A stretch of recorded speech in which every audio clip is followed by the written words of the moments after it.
Olá, meus amigos, um dia de muita paz para todos nós. Hoje, exatamente 29 de novembro de 2021, e estamos nós reunidos para estudarmos a obra espírita, Hoje, Vida e Sexo. Um livro psicografado por Francisco Cândido Xavier pelo Espírito Emmanuel. E assim elevamos o nosso pensamento a Deus, nosso Pai, pedindo sempre, Pai, o teu amparo, a tua proteção e a inspiração de que tanto necessitamos para compreender lições tão grandiosas trazidas pelo nosso querido Emmanuel, através das mãos abençoadas de Chico Xavier. Que os bons espíritos, teus mensageiros, amado Mestre Jesus, possam mais uma vez nos inspirar na compreensão e no entendimento da obra. É em teu nome, amado, que todos nós aqui nos encontramos. Então, meus amigos, hoje nós vamos estudar o capítulo 24, intitulado Carga Erótica.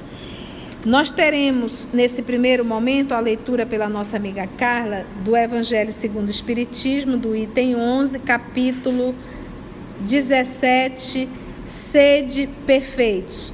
O item 11 é o cuidar do corpo e do espírito. E o nosso querido Emmanuel irá comentar essa passagem do Evangelho, dando esse caráter sobre a carga erótica. Dois sistemas se defrontam. O dos ascetas. Só para a gente entender, os ascetas eram o devoto dedicado à oração, a privações e mortificações, tá? Pessoa que se consagra a exercícios espirituais e à autodisciplina, tá bom? Então seria aquele religioso que se impõe alta disciplina, tá? Mortificações, vocês sabem que são aquelas autoflagelações, tá bom? Dois sistemas se defrontam. O dos ascetas, que tem por base o aniquilamento do corpo, e dos materialistas, que se baseia no rebaixamento da alma. Duas violências quase tão insensatas uma quanto a outra. Ao lado desses dois grandes partidos, formiga a numerosa tribo dos indiferentes que, sem convicção e sem paixão, são mornos no amar e econômicos no gozar. Onde então a sabedoria? Onde então a ciência de viver? Em parte alguma, e o grande problema ficaria sem solução se o Espiritismo não viesse em auxílio dos pesquisadores, demonstrando-lhes as relações que existem entre o corpo e a alma e dizendo-lhes que, por se acharem em dependência mútua, importa cuidar de ambos. Amai, pois, a vossa alma, porém, cuidai igualmente do vosso corpo, instrumento daquela. Desatender as necessidades que a própria natureza indica é desatender a lei de Deus. Não castigueis o corpo pelas faltas que o vosso livre-arbítrio o induziu a cometer, e pelas quais ele é tão responsável quanto o cavalo, mal dirigido pelos acidentes que causa.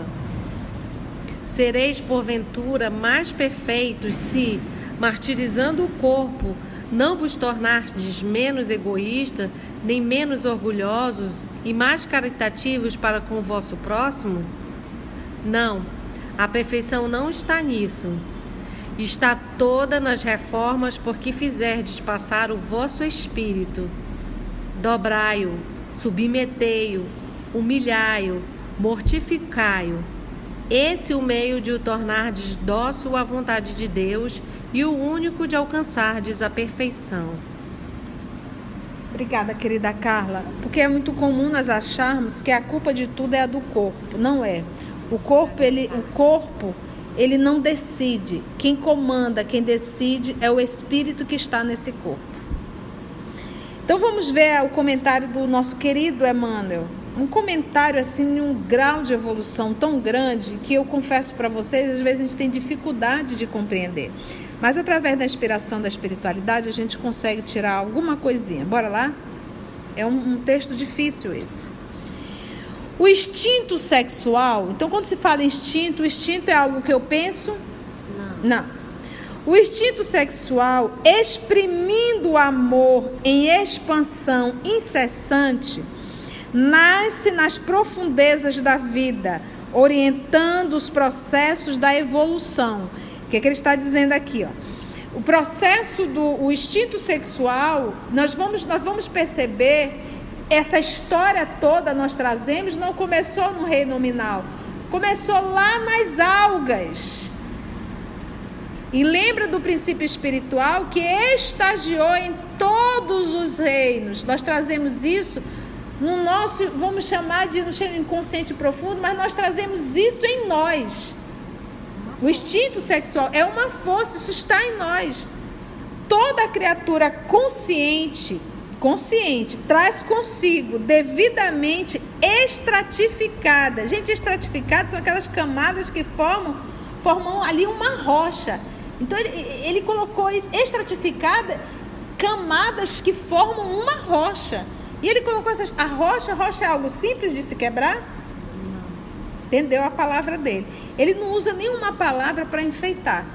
Tudo tem um grande sentido. É mão. Então ele diz, toda criatura consciente traz consigo, devidamente estratificada, a herança incomensurável, ou seja, imensa, das experiências sexuais vividas nos reinos inferiores da natureza. Estratificada, camada a camada, na construção dessa rocha. Então a nossa história não é apenas da vida em um corpo humano, é em todos os reinos. Estamos juntos até aí? De existência a existência, de lição em lição, e de passo em passo, por séculos de séculos, na esfera animal, a individualidade, erguida à razão, ou seja, o espírito, surpreende em si mesma todo um mundo de impulsos genésicos por educar e ajustar as leis superiores que governam a vida. Então, os impulsos, lembra que ele colocou aqui, erguida à razão. O animal, ele está submetido ao instinto, que está submetido aos cios.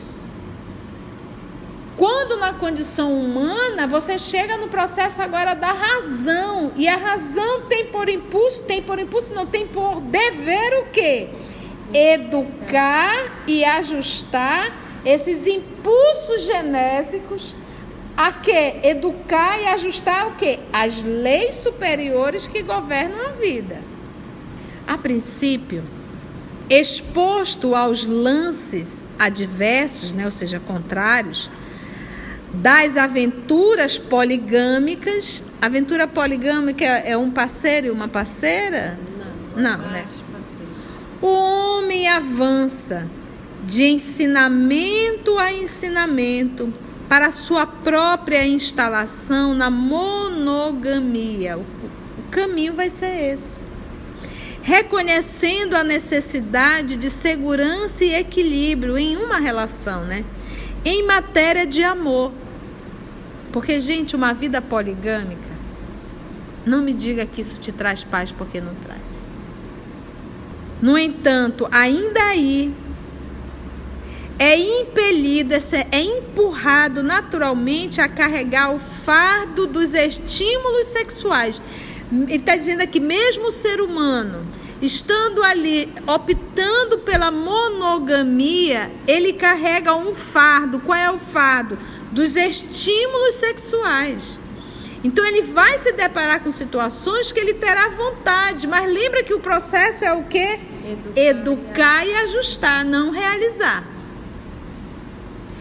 O forte não é o que realiza, é o que consegue se educar. Muita vez esse fardo de estímulos sexuais, muita vez destrambelhados. Olha o termo que ele usou. Destrambelhados. Que lhe enxameiam, ou seja, fervilham num sentimento, reclamando educação e sublimação. Então isso é um fato. Se eu sinto vontade, se a minha mente não para em relação a isso, está fervilhando, não é para eu realizar, é para eu educar. E é interessante ele usar várias vezes a palavra educar. Porque não é proibir, coibir, conter, é educar, né? Porque quem nega apenas congestiona. Quem educa, trabalha. Então não tem esse negócio, eu não posso pensar isso e tenta fugir disso, não. Educar. Como é que educa a função sexual? Primeiro, quando você tem um filho, você dá tudo para o filho? Tudo que o filho pede? E nesse processo de negar ao filho e explicar ao filho, você está educando. É exatamente isso com os impulsos sexuais. Você conversa terna e bondosamente com essa energia, com essa função. Nesse processo desse diálogo íntimo, você está se autoeducando. Agora, se você dá vazão e realizar todos os teus caprichos e desejos, você apenas se mantém no vício. Não há uma educação. Então, essa história, faça o que der na tua cabeça, isso não é educação. Isso é permanecer no vício e no atraso moral, no instinto. Reclamando educação e sublimação. Depreende-se, ou seja, compreende-se disso que toda criatura na Terra transporta em si mesma determinada taxa de carga erótica. Todos nós carregamos uma taxa de carga erótica. De que, em verdade, não se libertará unicamente ao preço de palavras e votos brilhantes. Eu prometo, Senhor. Quantas vezes a gente busca uma determinada religião, e principalmente aquelas que é proibido a relação sexual, acreditando que aquele voto que você irá fazer vai te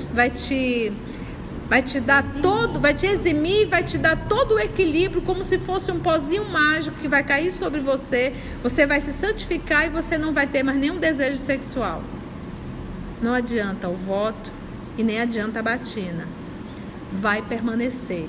O que se tem aí é que educar. Por isso alguns não conseguem resistir e acabam inclusive realizando e trazendo um transtorno muito grande. Toda criatura na Terra transportar, o carrinho ele está transportando algo. Aquilo que ele transporta é dele, é propriedade dele. Por que ele usou a palavra transporta? É temporária, não é a tua essência. Mas você está carregando aquilo dentro de si. E eu posso me libertar dessa carga. Daí o termo carga. Depreende-se, compreende-se disso que toda criatura na Terra transporta em si mesma determinada taxa de carga erótica. Por isso que ele usou o termo transporta. De que, em verdade, não se libertará unicamente ao preço de palavras e votos brilhantes, mas à custa de experiência e trabalho. Experiência e trabalho. A experiência é, eu preciso viver determinadas situações, olha que interessante, para colocar em prática o meu exercício de sublimação. Entendeu? Experiências para que eu possa me educar. Eu preciso passar por provas, por testes. Então, de repente, você está lutando para ter uma vida de um relacionamento monogâmico. Aparecerá 1000 tentações. E por que é tentação? Porque você ainda carrega essa carga erótica. Se você não carregasse, isso não seria tentação. Entende? É uma tentação porque a carga erótica ainda está dentro de mim. Uma vez não estando, pode aparecer Brad Pitt, seja lá quem for, isso não vai fazer absolutamente nenhuma diferença, porque eu não carrego a encrenca dentro de mim. Isso é algo que está resolvido já dentro de mim. Entendeu? Mas à custa de experiências e trabalho. E esse trabalho é o trabalho da pá, lembra? É o trabalho íntimo. De vez que instintos e paixões são energias e estados inerentes à alma de cada um, que as leis da criação não destroem, e sim auxiliam cada pessoa a transformar o quê? Instintos e paixões, a transformar e elevar no rumo da perfeição, a transformar, é como se assim, dar novo curso a isso. Se você é uma pessoa envolvente, é uma pessoa que tem um olhar firme, que sabe envolver um outro, usa isso tudo para fazer o bem. Entendeu? Você canaliza isso, você usa essa energia de uma forma para fazer o bem. De repente você pode ter um olhar sedutor e você usar esse olhar para trazer o outro para o bem. Auxiliam cada pessoa a transformar e elevar no rumo da perfeição. Então, o que tem que ser feito? Não destrói, e sim auxilia cada pessoa a transformar e elevar. Fácil entender, portanto, que do erotismo como fator de magnetismo sexual humano na romagem terrestre, seja em se tratando de espíritos encarnados ou desencarnados na comunidade planetária, não partilham tão somente as inteligências que já se angelizaram em minoria absoluta no plano físico, e aqueles irmãos da humanidade provisoriamente internados nas celas da idiotia, por força de lides expiatórias abraçadas ou requisitadas por eles próprios antes do berço terreno. Então aqui ele vai entrando agora no campo dos processos da expiação. Quando uma criatura nasce na condição da idiotia, ou seja, uma encarnação em que ele não pode decidir nada, ele coloca aqui, por força de lides expiatórias, abraçadas ou até mesmo requisitada pelo reencarnante. Eu já falei milhões e milhões de vezes, por favor, eu quero ir numa condição de prisão, porque senão eu vou cair de novo. Os espíritos sublimados se atraem uns aos outros por laços de amor considerado divino, por enquanto inabordável a nós outros. A gente não sabe, tipo assim, não tem nem como explicar, gente, para vocês como é essa atração desses espíritos nobres. Seres em laboriosa escalada evolutiva e que compartilhamos das tendências e aspirações, dificuldades e provas do gênero humano. E os companheiros temporariamente bloqueados por cérebros deficientes e obtusos atravessam períodos mais ou menos longos, olha aqui, ó, de silêncio emocional. Porque eles não estão no processo de idiotia? Eles não terão como se envolver, amar, casar, fazer sexo. Silêncio emocional. Ele foi em dois polos, aqueles espíritos nobres e esses que estão numa condição que não vão realizar, porque eles estão aprisionados a um corpo físico, vivendo a experiência desse, como ele diz, mais ou menos longos, de silêncio emocional, destinados a reparações e reajustes, quase sempre solicitados por eles mesmos. Então é preciso a gente chegar nesse nível, gente. Eu vim, errei, me enrolei, reencarnei, me enrolei de novo na área sexual, reencarnei, me enrolei de novo, reencarnei, e é bom sofrer. Aí chega uma hora que eu digo, pai, só tem um jeito. Eu preciso viver a experiência do silêncio emocional. Não ser desejada, não amar, nunca ter namorado. À vista do exposto, repetimos, já que se sentenciam a entraves e inibições no campo de exteriorização da mente, através dos quais refazem atitudes e recondicionam impulsos afetivos em preciosas tomadas e retomadas de consciência. Então, aquele nível chega ao Senhor, eu quero ir em prisão total. Porque cansa, chega uma hora que cansa, porque você não consegue. E é um vício realmente. À vista do exposto, é fácil reconhecer que toda criatura humana, sempre nascida ou renascida sob o patrocínio do sexo. Por que patrocínio do sexo? Porque alguém consegue nascer sem que tenha tido um homem ou uma mulher no ato sexual para formar um novo corpo. Então, se nós estamos aqui, o patrocínio foi do sexo. Sempre nascida ou renascida sob o patrocínio do sexo, carrega consigo determinada carga de impulsos eróticos, que a própria criatura aprende gradativamente a orientar para o bem e a valorizar para a vida.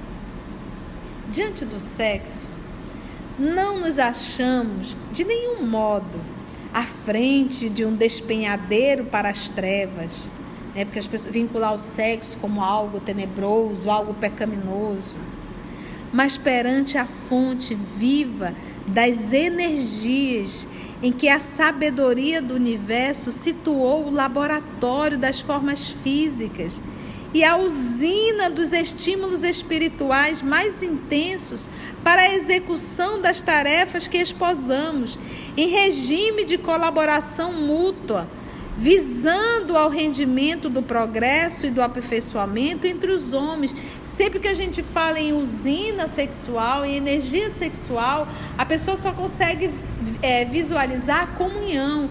Essa usina, ela é uma usina criadora, e você pode utilizar essa força, essa energia para o trabalho no bem, e que planifica. Eu achei interessante ele usar esse termo de o laboratório das formas físicas, né? Então, de todas as formas físicas, a gente tem essa força trabalhando, e é um novo olhar sobre essa força. Até respeito, né? Isso. Respeito é de ordem divina. A força sexual é criação divina, é fonte divina. Cada homem e cada mulher que ainda não se angelizou, ou que não se encontra em processo de bloqueio das possibilidades criativas, porque lembra, ele não falou do anjo, ele não falou da criatura que veio na condição de idiotia, então ele está falando do povo que está no meio, que tem toda a função, mas que ainda não é anjo, mas que também não está na condição de prisão, tá bom? Lembra que ele falou dos dois extremos? Então ele diz: cada homem, cada mulher que ainda não se angelizou. Alguém aqui já se angelizou? Alguém que está ouvindo aí no canal já se angelizou?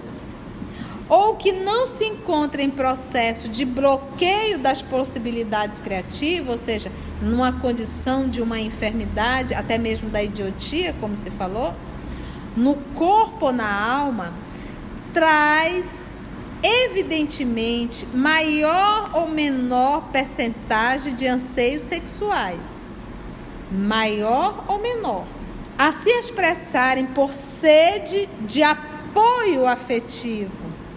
E é claramente nas lavras, ou seja, nessa lavoura aí da experiência, errando e acertando, e tornando a errar para acertar, com mais segurança, que cada um de nós, os filhos de Deus em evolução na Terra, conseguirá sublimar os sentimentos que nos são próprios, de modo a erguer-nos, em definitivo, para a conquista da felicidade celeste e do amor universal.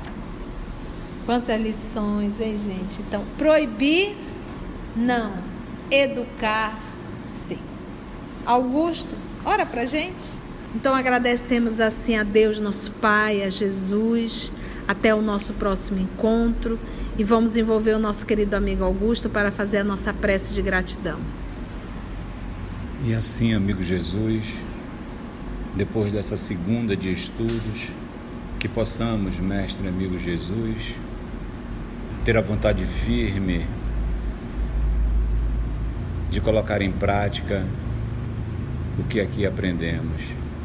Que possamos, mestre amigo Jesus, através de Ti, ter a vontade firme de exercitar esses ensinamentos no nosso dia a dia, buscando em Ti o apoio necessário para que não nos falte, Mestre amigo Jesus, essa vontade, o interesse de nos melhorarmos.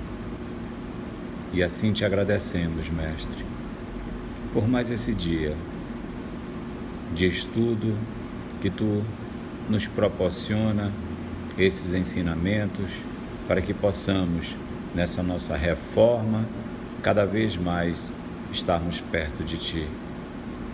Obrigado, Mestre, e fica conosco hoje e sempre, que assim seja.